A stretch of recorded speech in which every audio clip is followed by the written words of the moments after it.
바로 시작하겠습니다. 먼저 디나모 자그레브와 PAOK의 경기를 분석해 보도록 하겠습니다.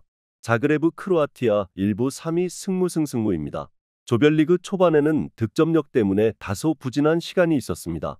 다만 홈에서 발카니와 아스타나를 상대로 다득점을 기록하는 등 잠재력이 아예 없는 팀은 아닙니다. 물론 자그레브의 가장 강한 무기는 수비라고 봐도 좋을 것입니다. 베티스의 지공을 상대로도 버텨낸 것이 PO에서 강호를 격파한 요인이 될 수 있었고 PAOK를 상대로도 2번의 패배를 당했지만 스코어는 모두 0대1로 근소했습니다. PAOK 그리스 1부 3위 패승승승승입니다. PAOK가 불안한 점은 수비적으로는 난전을 허용하는 상황이 있었다는 것입니다. 특히 홈 원정에서 유럽 대항전에서는 점유의 차이가 어느 정도 나오다 보니 프랑크푸르트나 에버딘 같은 팀에게 난전을 허용하기도 했습니다. PAOK가 조별리그에서 보여준 득점력은 꽤 인상적으로 볼 여지가 없지는 않았지만 결국 자그레브를 격파하기 어려워했다는 점도 감안해야 할 듯합니다. 수비적으로는 조별리그 내에서도 문제라고 보긴 어려웠던 상황입니다. 오히려 점점 시간이 지날수록 살아나고 있는 득점력이나 베티스를 선수비, 후역습 상황에서 잡아내는 모습 등 저력을 더 보여준 케이스라고 봐도 좋을 것 같습니다. 자그레브가 언더 2.5 양상으로 몰고 가는 상황이라면 가능성이 있을 것 같습니다. 다음은 마카비 하이파와 피오렌티나의 경기를 분석해 보도록 하겠습니다. 마카비 하이파 이스라엘 1부 1위 무무승승승입니다. 피오렌티나를 상대로는 상성이 썩 좋다고 하기는 어려울 듯합니다. UEL에서 이미 렌과 비아레알에게 매우 약했던 모습을 보여주는 등 지공 상황에서 중앙에서의 힘을 과시하는 유형의 팀에게는 매우 약한 면모를 드러냈던 것이 사실이었습니다. 마카비 하이파가 역습 성향에서 타격을 주는 상황을 만들었다면 모를까, 압박 싸움에서 밀리면 그대로 전진성이 억제되는 상황이 많았던 것이 사실입니다. 피오렌티나 이탈리아 1부 8위 승패무승부입니다. 주말 일정이 로마라서 로테이션이 소수 돌아갈 가능성이 없지는 않습니다. 다만 이탈리아노 감독이 늘 중원에서의 힘과 점유를 중시하는 편이기 때문에 중원에서는 늘 로테이션이 자주 돌아가는 편입니다. 결국 피오렌티나의 전반적인 점유라는 힘은 조합이 어떻게 나오든 일정하다고 보는 편이 합당할 것으로 보입니다. 피오렌티나의 걱정이라면 박스 안에서의 수비가 늘 불안하다는 점인데 압박 싸움에서 밀리지 않는 상황에서는 상대 전진을 저지할 수 있을 만한 가능성이 있습니다. 일단 중앙에서의 압박과 점유 싸움에서 패하는 상황에서는 마카비 하이파가 전진성을 거의 보여주지를 못했습니다. 그나마 역습으로 타격을 주는 상황을 강호에게 연출했다면 몰라도 UEL에서 렌과 비아레알을 상대로는 거의 공격적으로 좋은 모습을 보여주지도 못했습니다. 피오렌티나의 플랜 A대로 진행될 가능성이 높을 듯합니다. 피오렌티나의 승리를 예상합니다.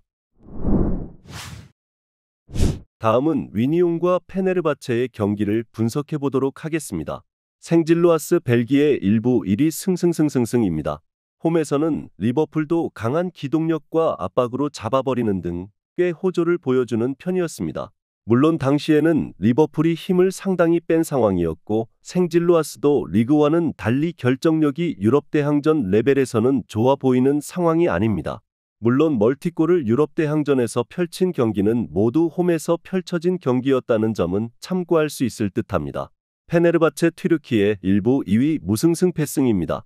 제코나 베카우 같은 유럽 4대 리그 팀 소속 선수들 위주로 상당히 스쿼드의 질이 높은 유형이라고 할 수 있을 것입니다. 일단 유럽 대항전에서는 노르셀란에게 1대6으로 지는 등 원정에서 약한 면모를 보여주지만 리그에서는 오히려 원정에서 밸런스가 더 좋아지는 면모가 있는 편입니다. 점유율을 높게 가져가는 것은 동일하지만 홈보다 공격성이 조금은 누그러지면서 실점률이 줄어드는 것이 큽니다. 리그에서야 생질로아스가 스쿼드의 힘으로 다득점을 펑펑 날리고 있는 상황인데 유럽 대회에서는 리그만큼의 페이스를 보여준다고 하기는 어려운 상황으로 보입니다. 페네르바체가 원정에서 밸런스를 더 잘 맞추는 모습도 보이고 있으며 공격성이 누그러진다고 해서 페네르바체의 원정 득점력이 부족한 상태는 아닙니다. 페네르바체의 승리를 예상합니다. 마지막으로 세르베트와 빅토리아 플젠의 경기를 분석해 보도록 하겠습니다. 세르베트 스위스 1부 2위 승승승승승입니다. 세르베트가 전승을 기록하는 등 리그나 플레이오프에서는 잘 나가고 있는 상황입니다. 물론 세르베트가 강한 화력으로 상대를 찍어 누르는 것보다는 수비의 힘으로 언더 2.5 양상의 승리를 가져오는 것을 보여주고 있는 양상입니다. 일단 홈에서는 로마도 1대1로 잘 막아냈을 정도로 강세가 있는 편인데 유럽 레벨에서는 강한 압박을 만나면 공이 중앙을 뚫기 어려워한다는 점이 아쉬울 듯합니다. 풀젠 체코 1부 3위 무승승승승입니다. UECL 조별리그에서 전승을 기록하면서 무난하게 1위를 기록했습니다. 일단 리그와는 달리 다득점, 다실점 양상을 굳이 만들기보다는 풀젠도 상당히 조심스럽게 운영하고 있습니다. 물론 예선과 본선에서 멀티 실점 없이 도합 3실점으로 상대를 막아세우는 등 조심스러운 운영이 풀젠의 유럽대회 호조에 영향을 미친 바는 크다고 할 수 있을 것입니다. 두 팀이 서로 조심스럽게 운영하면서 신승 양상의 강점을 보이는 상태입니다. 세르베트가 홈에서 실점 통제력도 좋은 편이기는 하지만 중앙을 뚫어버리는 양상에서의 약점은 어느 정도 가지고 있다고 볼 수 있는 상황입니다. 공격력을 확신하기는 어려울 것으로 봅니다.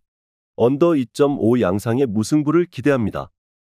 영상에서 알려드리는 내용들은 모두 1차 분석 내용들이며 2차 분석과 최종 조합픽은 영상 하단 고정 댓글 링크로 문의 주시면 안내 도와드리도록 하겠습니다. 시청해주셔서 감사합니다.